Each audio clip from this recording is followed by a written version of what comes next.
Assalamualaikum warahmatullahi wabarakatuh. Selamat siang Ibu dan teman-teman semuanya.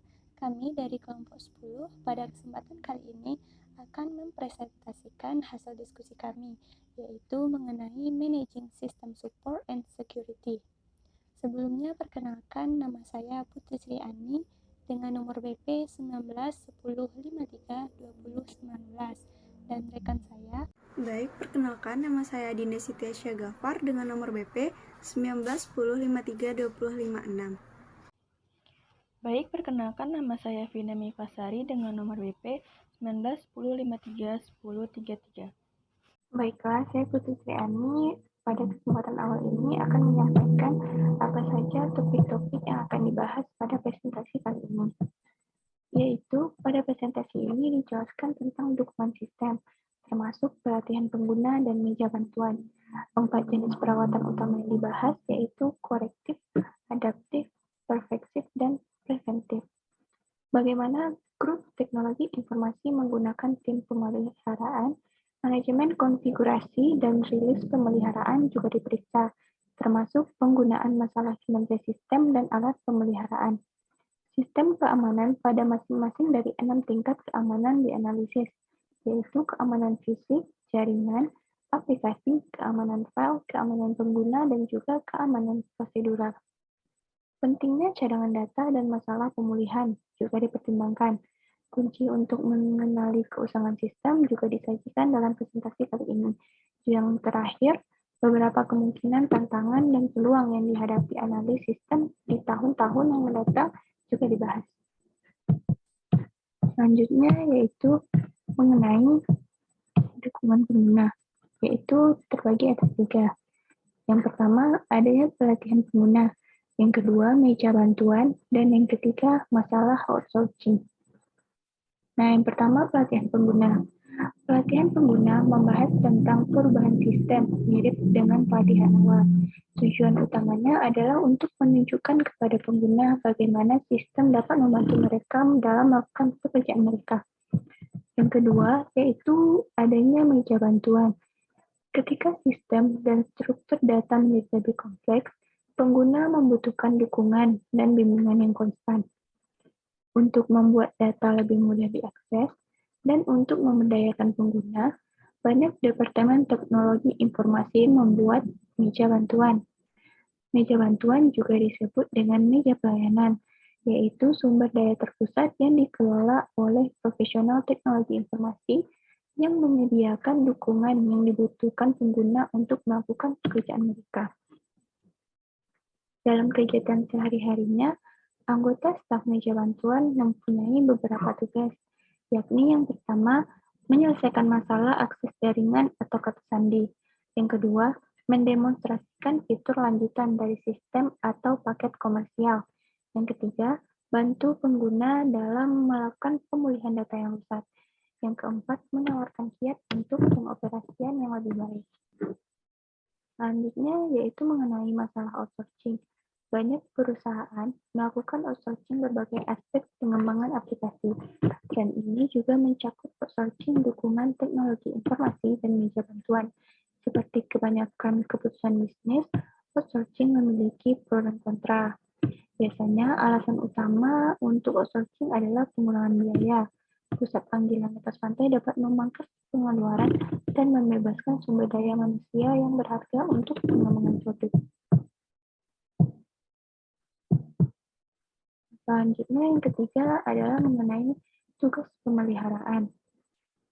Pasti dukungan dan keamanan sistem merupakan komponen penting dari TCO atau Total Cost of Ownership, karena biaya pemeliharaan berkelanjutan dapat menentukan umur ekonomi suatu sistem.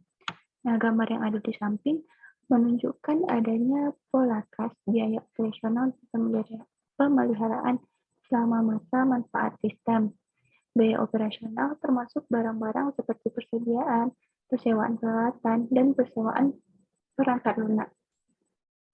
Pada gambar, biaya operasional atau hijau itu relatif konstan, sedangkan biaya pemeliharaan yang berwarna ungu bervariasi dari waktu ke waktu.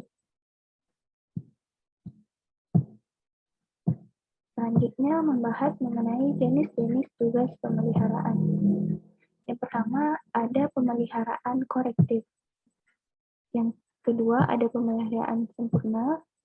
Ketiga pemeliharaan preventif. Dan yang keempat pemeliharaan adaptif.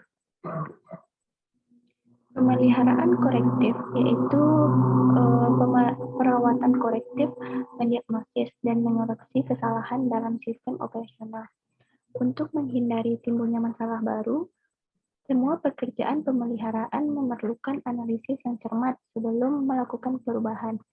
Pendekatan pemeliharaan terbaik adalah versi SDLC yang diperkecil, di mana penyelidikan, analisis, desain, dan pengujian dilakukan sebelum menerapkan solusi apapun. Yang kedua, pemeliharaan adaptif, yaitu menambahkan peningkatan pada sistem operasional dan membuat sistem lebih mudah digunakan. Peningkatan adalah fitur atau kemampuan baru. Kebutuhan akan pemeliharaan adaptif biasanya muncul dari perubahan lingkungan bisnis, seperti produk atau layanan baru, teknologi nomenklatur baru, atau dukungan untuk operasi berbasis web baru. Selanjutnya, pemeliharaan sempurna, yaitu melibatkan perubahan sistem operasional agar lebih efisien, andal, atau dapat dipelihara. Permintaan untuk pemeliharaan korektif dan adaptif biasanya datang dari pengguna, sedangkan Departemen Teknologi Informasi biasanya memulai pemeliharaan sempurna. Yang terakhir yang keempat, itu adalah pemeliharaan preventif. Pemeliharaan preventif memerlukan analisis area di mana masalah mungkin terjadi. Seperti pemeliharaan sempurna, Departemen Teknologi Informasi biasanya memulai pemeliharaan preventif. Pemeliharaan preventif seringkali menghasilkan peningkatan kepuasan pengguna, penurunan waktu henti, dan pengurangan TCO. Pemeliharaan preventif bersaing untuk sumber data teknologi informasi bersama proyek lain, dan terkadang tidak menerima prioritas tinggi yang layak. Nah, lanjut kepada contoh tugas pemeliharaan. Yang pertama, pemeliharaan korektif. Contohnya adalah mendiagnosis dan memperbaiki kesalahan logika, mengganti kabel jaringan yang rusak, dan mengembalikan pengaturan konfigurasi yang tepat, serta kode program yang debug. Selanjutnya, pemeliharaan adaptif. Contohnya seperti menambahkan kemampuan online, menambahkan dukungan untuk perangkat seluler, menambahkan bidang entry data, dan juga install tautan ke situs web dan membuat portal karyawan. Selanjutnya, contoh tugas pemeliharaan yang ketiga pada pemeliharaan sempurna. Yang pertama, meningkatkan atau mengganti perangkat keras yang sudah ketinggalan zaman. Yang kedua, tulis makro untuk menangani tugas yang berulang. Ketiga, kompres file sistem. Yang keempat, optimalkan pengaturan desktop pengguna. Dan yang kelima, yaitu pemeliharaan preventif. Contohnya, install perangkat lunak antivirus, mengembangkan jadwal pencadangan standar, termasuk di luar lokasi dan strategi berbasis cloud. Terapkan proses defragmentasi secara teratur. Dan yang selanjutnya, analisis laporan masalah untuk telah mengencangkan semua kabel. Selanjutnya, kita masuk pada poin keempat, yaitu mengenai manajemen pemeliharaan. Pemeliharaan sistem membutuhkan manajemen yang efektif, jaminan kualitas, dan pengendalian biaya. Untuk mencapai tujuan ini, perusahaan menggunakan berbagai strategi, seperti tim pemeliharaan, program pemeliharaan, proses manajemen konfigurasi, dan prosedur pelepasan pemeliharaan.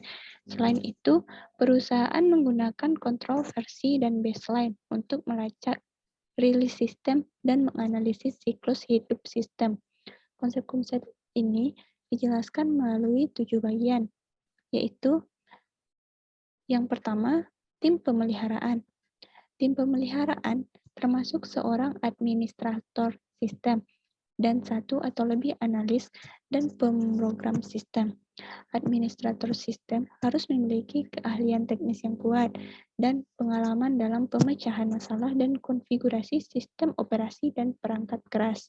Analis yang sukses membutuhkan latar belakang teknologi informasi yang kuat, kemampuan analitis yang solid, keterampilan komunikasi yang baik, dan pemahaman menyeluruh tentang operasi bisnis. Yang kedua, yaitu permintaan pemeliharaan. Setelah pengguna mengajukan permintaan, administrator sistem menentukan apakah tindakan segera diperlukan dan apakah permintaan berada di bawah batas biaya yang ditentukan. Selanjutnya, menetapkan prioritas. Di banyak perusahaan, komite peninjau sistem memisahkan antara permintaan pemeliharaan dan pengembangan baru saat menetapkan prioritas. Di organisasi lain, semua permintaan dipertimbangkan bersama, dan proyek yang paling penting mendapat prioritas utama, apakah itu pemeliharaan atau pengembangan baru. Beberapa manajer teknologi informasi percaya bahwa mengevaluasi semua proyek bersama-sama mengarah pada keputusan terbaik, karena pemeliharaan dan pengembangan baru memerlukan sumber daya Departemen Teknologi Informasi yang serupa. Selanjutnya yang keempat, yaitu manajemen konfigurasi. Manajemen konfigurasi atau CM adalah sebuah kontrol perusahaan, yaitu proses untuk mengontrol perubahan kebutuhan sistem selama pengembangan perangkat lunak. Manajemen konfigurasi juga merupakan alat penting untuk mengelola perubahan dan biaya sistem setelah sistem beroperasi. Sebagian besar perusahaan menetapkan proses spesifik yang menjelaskan bagaimana perubahan sistem harus diminta dan didokumentasikan. Yang kelima, yaitu rilis pemeliharaan. Untuk sistem yang dikembangkan sendiri, waktu antara rilis biasanya tergantung pada tingkat aktivitas pemeliharaan. Rilis baru untuk memperbaiki kesalahan kritis. Bagaimanapun, mungkin segera diterapkan daripada disimpan untuk rilis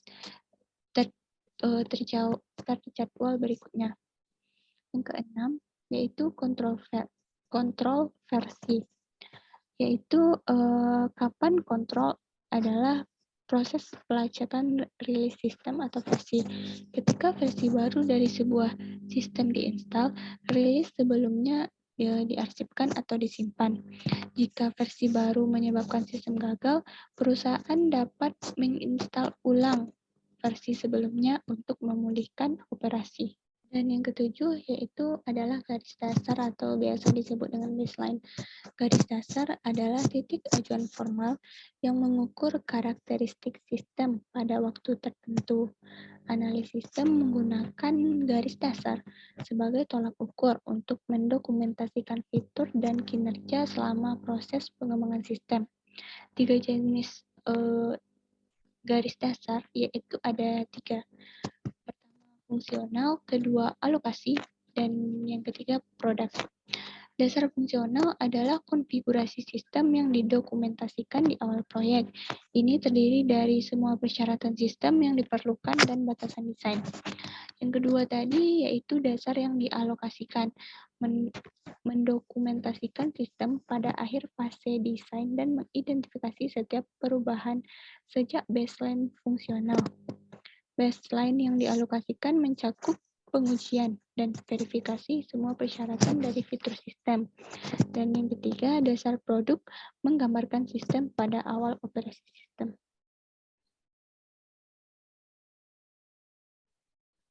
Selanjutnya, poin kelima membahas tentang manajemen kinerja sistem. Nah, untuk memastikan dukungan yang memuaskan bagi operasi bisnis, Departemen Information Technology harus mengelola kesalahan dan interupsi sistem, mengukur kinerja sistem dan beban kerja, dan mengantisipasi kebutuhan di masa depan. Nah, pada bagian ini dibahas mengenai yang pertama, yaitu kesalahan manajemen. Nah, tidak soal seberapa baik dirancang, setiap sistem biasanya akan mengalami beberapa masalah, seperti kegagalan perangkat keras, kesalahan perangkat lunak, kesalahan pengguna, dan pemadaman listrik. Administrator sistem harus mendeteksi dan menyelesaikan masalah operasional secepat mungkin. Tugas itu yang sering disebut dengan manajemen kesalahan mencakup pemantauan sistem untuk tanda-tanda masalah, mencatat semua kegagalan sistem, dan mendiagnosis masalah, juga menerapkan tindakan korektif. Yang kedua, yaitu kinerja dan pengukuran beban kerja. Untuk mengukur kinerja sistem, banyak perusahaan menggunakan tes standar yang menggunakan serangkaian tes standar untuk mengevaluasi kinerja dan kapasitas sistem. Selain tes ukuran, pengukuran kinerja yang disebut metrik dapat memonitor jumlah transaksi yang diproses dalam jangka waktu tertentu, jumlah catatan yang diakses, dan volume data online. Metrik kinerja jaringan mencakup waktu tanggapan, bandwidth, batas waktu, waktu perputaran, dan lainnya. Nah, yang pertama yaitu waktu tanggapan, yaitu waktu keseluruhan antara permohonan kegiatan sistem dan penyampaian tanggapan. Yang kedua, adanya bandwidth and throughput, yaitu istilah yang berhubungan erat dan banyak analisis menggunakannya secara bergantian. Persyaratan bandwidth diekspresikan dalam bit per detik, tergantung pada sistemnya. Bandwidth dapat diukur dalam kbps, mbps, dan gbps. Selanjutnya yaitu waktu perputaran. Nah, waktu perputaran ini berlaku untuk pemusatan batch operasi, seperti penagihan atau pemrosesan laporan kartu kredit. Waktu perputaran mengukur waktu antara mengirimkan permintaan informasi dan pemenuhan permintaan. Waktu perputaran juga dapat digunakan untuk mengukur kualitas dukungan atau layanan dengan mengukur waktu dari permintaan pengguna untuk membantu penyelesaian masalah. Dan selanjutnya poin yang ketiga adalah kapasitas perencanaan.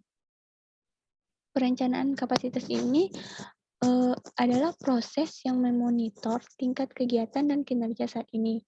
Berdasarkan langkah pertama dalam perencanaan kapasitas adalah untuk mengembangkan model terkini berdasarkan spesifikasi beban kerja dan kinerja sistem saat ini. Kemudian persyaratan permintaan dan penggunaan di masa depan diproyeksikan lebih dari periode waktu 1 hingga 3 tahun. Selanjutnya, alat sistem pemeliharaan. Nah, peralatan otomatis dapat menyediakan bantuan yang berharga selama fase operasi dan dukungan. Banyak alat kasus mencakup fitur evaluasi sistem dan pemeliharaan seperti monitor kinerja yang menyediakan data tentang eksekusi program zaman. Yang kedua, penganalisa program yang memindai source code, menyediakan informasi referensi silang elemen data, dan membantu mengevaluasi dampak perubahan program. Contoh lainnya seperti analisis interaktif yang menemukan sumber dari kesalahan pemrograman, perkakas rekayasa, serta adanya dokumentasi otomatis kapabilitas. Selanjutnya, materi mengenai sistem peninjauan keamanan akan dilanjutkan oleh rekan saya. Selanjutnya yaitu sistem peninjauan keamanan. Keamanan adalah bagian penting dari setiap sistem informasi. Keamanan melindungi sistem ini dan menjaganya tetap aman, bebas dari bahaya, dan dapat diandalkan. Dalam lingkungan global yang mencakup banyak jenis ancaman dan serangan, keamanan lebih penting daripada sebelumnya. Bagian ini mencakup pembahasan tentang konsep keamanan sistem, manajemen risiko, dan serangan umum terhadap sistem. Selanjutnya, yaitu konsep sistem keamanan, yaitu terdiri dari 3 unsur utama. Yang pertama, kerahasiaan, integritas, dan ketersediaan. Kerahasiaan ini maksudnya melindungi informasi dari pengungkapan dan perlindungan privasi yang tidak sah. Kedua, integritas, yaitu mencegah pengguna yang tidak sah untuk menciptakan, memodifikasi, atau menghapus informasi. Selanjutnya yaitu ketersediaan, memastikan bahwa pengguna yang berwenang memiliki akses yang tepat waktu dan dapat diandalkan terhadap informasi yang diperlukan. Selanjutnya yaitu manajemen risiko. Di dunia nyata, keamanan mutlak bukanlah tujuan yang realistis. Sebaliknya, manajer harus menyeimbangkan nilai aset yang dilindungi, potensi risiko terhadap organisasi, dan biaya keamanan. Misalnya, kita mungkin tidak perlu memasang sistem kamera video yang mahal untuk melindungi gudang yang kosong, bukan? Selanjutnya, manajemen risiko terdiri dari 3 hal, yaitu identifikasi risiko, penilaian risiko, dan pengendalian risiko. Selanjutnya, yaitu profil penyerang dan serangannya. Sebuah serangan adalah tindakan bermusuhan yang menargetkan sistem atau perusahaan itu sendiri. Dengan demikian, seorang karyawan yang tidak puas atau seorang hacker yang berada 6.000 mil jauhnya bisa jadi melancarkan serangan. Para penyerang membobol sistem untuk merusak, mencuri informasi, atau memperoleh pengakuan. Beberapa jenis kelompoknya, yaitu yang pertama ada cyber teroris, yaitu serangan untuk memajukan tujuan politik, sosial, atau ideologis. Yang kedua ada dari kalangan karyawan, yaitu menggunakan informasi atau hak istimewa yang tidak sah untuk merusak ke dalam sistem komputer, mencuri informasi, atau menyebabkan kerusakan. Selanjutnya itu peretas, menggunakan keterampilan tingkat lanjut untuk menyerang sistem komputer dengan niat jahat, atau untuk mengekspos kekurangan dan meningkatkan keamanan. Selanjutnya yaitu hacktivist. Serangan untuk memajukan tujuan sosial atau politik sering melibatkan mematikan atau merusak situs web. Selanjutnya itu script kiddie, yaitu peretas yang tidak berpengalaman atau remaja yang siap menggunakannya perangkat lunak berbahaya yang tersedia untuk mengganggu atau merusak sistem komputer dan mendapatkan pengakuan. Selanjutnya yaitu spy non-karyawan, yaitu membobol sistem komputer untuk mencuri informasi dan menjualnya. Beberapa jenis serangan yang umum. Perusahaan memerangi ancaman dan tantangan keamanan dengan menggunakan strategi multilevel. Di antaranya yaitu denial of service or distributed denial of service, backdoor, mail bombing, malicious code, man in the middle, password cracking, phishing, privilege escalation, sniffing, social engineering, spam, dan spoofing. Selanjutnya yaitu tingkatan keamanan. Untuk menyediakan keamanan sistem, 6 tingkat yang terpisah tetapi saling terkait harus dipertimbangkan, yaitu keamanan fisik, keamanan jaringan, keamanan aplikasi, keamanan file, keamanan pengguna, dan keamanan prosedural. Seperti rantai yang diperlihatkan pada gambar 1223, sistem keamanan hanya sekuat jaringan terlemah. Bagian berikut menjelaskan tingkat keamanan ini dan isu-isu yang harus diatasi. Manajemen top sering membuat keputusan strategis dan anggaran akhir mengenai keamanan, tetapi analis sistem harus memahami gambaran keseluruhan untuk membuat rekomendasi yang diinformasikan. Tingkat pertama keamanan sistem menyangkut lingkungan fisik, termasuk sumber daya dan orang-orang di seluruh perusahaan. Perhatian khusus harus diberikan kepada peralatan penting yang berlokasi pusat operasi, di mana server, perangkat keras jaringan, dan peralatan terkait bekerja. Perusahaan-perusahaan besar biasanya memiliki ruang khusus yang dibangun khusus untuk operasi. Yang kedua yaitu keamanan jaringan. Untuk menyediakan keamanan untuk lalu lintas jaringan, data dapat dikodekan, yang merujuk pada proses pengkodean data sehingga tidak dapat diakses tanpa otorisasi. Enkripsi lalu lintas jaringan dapat dicegat dan mungkin diubah, diarahkan, atau direkam. Misalnya, jika password atau nomor kartu kredit yang tidak terenkripsi atau biasa ditransmisikan melalui koneksi jaringan, hal itu dapat dicuri. Ketika lalu lintas terenkripsi itu masih terlihat, tetapi konten dan tujuannya bertopeng. Selanjutnya, hal-hal terkait keamanan jaringan. Di antaranya itu jaringan nirkabel, private networks, virtual private network, force and service, firewall, dan network intrusion detection. Selanjutnya adalah keamanan aplikasi. Selain mengamankan ruang komputer dan melindungi lalu lintas jaringan, semua aplikasi berbasis server perlu dilindungi. Untuk melakukannya, harus dilakukan dengan menganalisis fungsi aplikasi, mengidentifikasi kemungkinan masalah keamanan, dan mempelajari semua dokumentasi yang tersedia dengan cermat. Selanjutnya,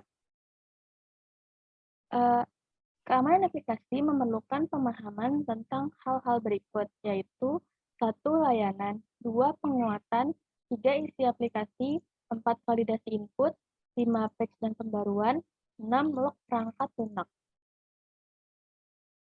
Next, yaitu keamanan file. Keamanan dan pelindungan file-file adalah elemen penting dalam setiap program keamanan komputer, dan analisis sistem perlu mempertimbangkan hal-hal penting berikut, yaitu 1. Enkripsi. Enkripsi itu melacak isi file atau dokumen untuk melindunginya dari akses yang tidak sah. 2. Izin. Keamanan file didasarkan pada penetapan satu set izin yang menggambarkan hak pengguna untuk file atau direktori tertentu di server. Yang ketiga, kelompok pengguna. Berikut ada contoh umum dari izin, yaitu 1. Baca file. Baca file ini memberikan izin untuk pengguna dapat membaca isi file. Kedua, menulis file. Memberikan izin untuk pengguna dapat mengubah isi file. Ketiga, ada jalankan file, yaitu untuk pengguna dapat menjalankan file jika itu adalah sebuah program. Yang keempat, ada membaca direktori, yaitu untuk pengguna dapat membuat daftar isi direktori. Dan yang terakhir, ada menulis direktori, itu untuk pengguna dapat menambah dan menghapus file dalam direktori. Selanjutnya yaitu keamanan pengguna. Keamanan pengguna melibatkan identifikasi pengguna sistem dan pertimbangan masalah keamanan terkait pengguna. Keamanan pengguna memerlukan hal-hal berikut. 1. Manajemen identitas. Manajemen identitas mengacu pada kontrol dan prosedur yang diperlukan untuk mengidentifikasi pengguna yang sah dan komponen sistem. Kedua, ada perlindungan kata sandi. Keamanan sistem harus memerlukan kebijakan kata sandi yang membutuhkan panjang minimum, kompleksitas, dan membatasi upaya login yang tidak valid. Misalnya untuk perlindungan kata sandi, selama beberapa tahun berturut-turut, kata sandi komputer yang digunakan terlalu sederhana dan mudah untuk ditebak, maka itu akan meningkatkan resiko terjadinya penyusupan. Seharusnya kata sandi yang digunakan memiliki panjang umum minimum yang memerlukan kombinasi huruf dan angka berupa huruf besar dan huruf kecil dan harus diubah secara berkala.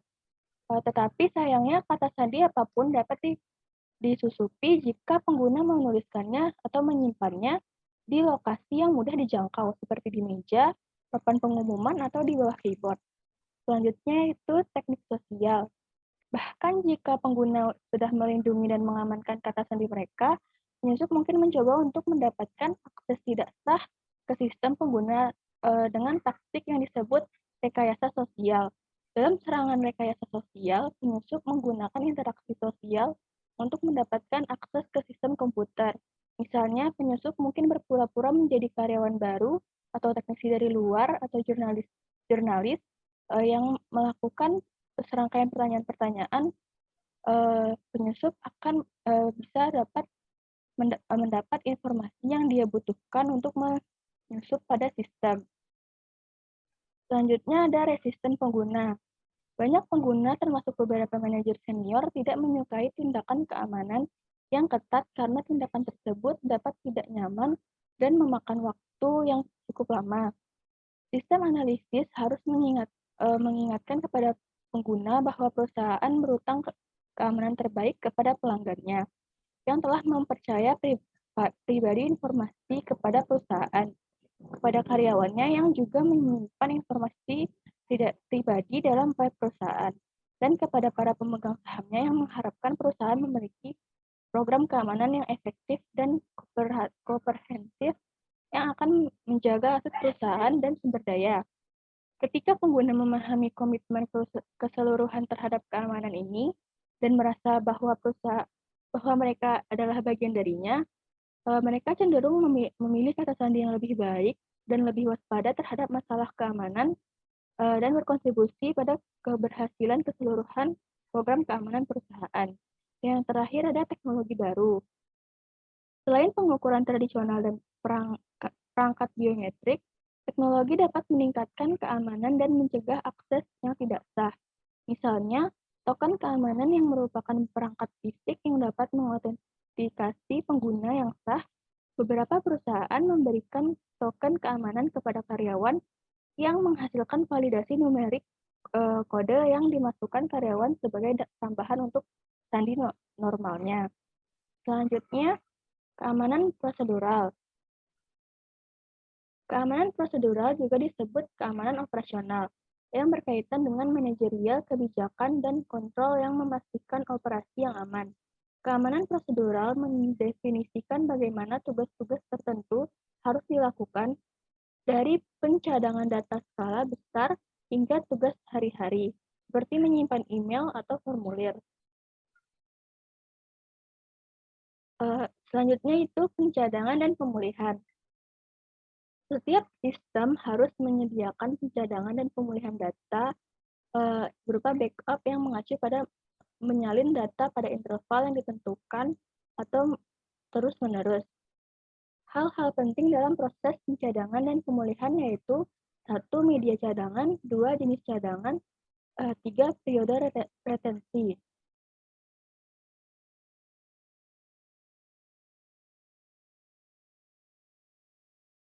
Selanjutnya itu keusangan sistem. Pada titik tertentu, setiap sistem dapat menjadi usang. Teknologi yang terus berubah berarti bahwa setiap sistem memiliki keterbatasan ekonomis masa hidup. Sebuah sistem menjadi usang ketika tidak lagi mendukung kebutuhan pengguna, atau ketika platform menjadi ketinggalan zaman. Alasan paling umum untuk menghentikan sistem adalah telah mencapai akhir umur ekonomisnya. Tanda-tanda yang ditunjukkan suatu sistem yang telah mencapai akhir umur ekonomisnya itu 1. Riwayat pemeliharaan sistem menunjukkan bahwa pemeliharaan utama adaptif dan korektif terus meningkat. 2. Biaya operasional atau waktu pelaksanaan meningkat dengan cepat, dan pemeliharaan rutin yang sempurna tidak membalikkan atau memperlambat tren. 3. Tersedia paket perangkat lunak yang menyediakan layanan yang sama atau tambahan lebih cepat, lebih baik, dan lebih murah daripada sistem saat ini. 4. Teknologi baru menawarkan cara untuk melakukan fungsi yang sama atau tambahan lebih banyak efisien. Yang kelima, perubahan atau penambahan pemeliharaan sulit dan mahal untuk dilakukan. Dan yang terakhir, pengguna meminta fitur baru yang signifikan untuk mendukung kebutuhan bisnisnya. Next. Selanjutnya itu tantangan dan peluang masa depan. Ada pepatah lama yang mengatakan bahwa satu-satunya konstan dalam hidup adalah perubahan. Hal yang sama berlaku untuk teknologi informasi, kecuali bahwa tingkat perubahan IT tampaknya meningkat setiap tahun. Perubahan yang cepat dapat menghadirkan banyak tantangan bagi organisasi dan individu, tetapi juga dapat menawarkan peluang baru yang menarik. Rahasia sukses adalah bersiap-siap untuk perubahan yang pasti terjadi dan bersifat proaktif, bukan reaktif. Hal-hal terkait tantangan dan peluang masa depan. 1. Tren dan prediksi. 2. Perencanaan strategis untuk profesional IT. 3. Kredensial dan sertifikasi IT. 4. Keterampilan berpikir kritis. Dan yang terakhir, etika cyber. Sekian materi yang saya sampaikan, dikembalikan kepada moderator. Baiklah, sekian presentasi dari kelompok 10. Terima kasih atas perhatiannya dan mohon maaf atas segala kekurangannya. Wabillahi taufiq wal hidayah. Wassalamualaikum warahmatullahi wabarakatuh.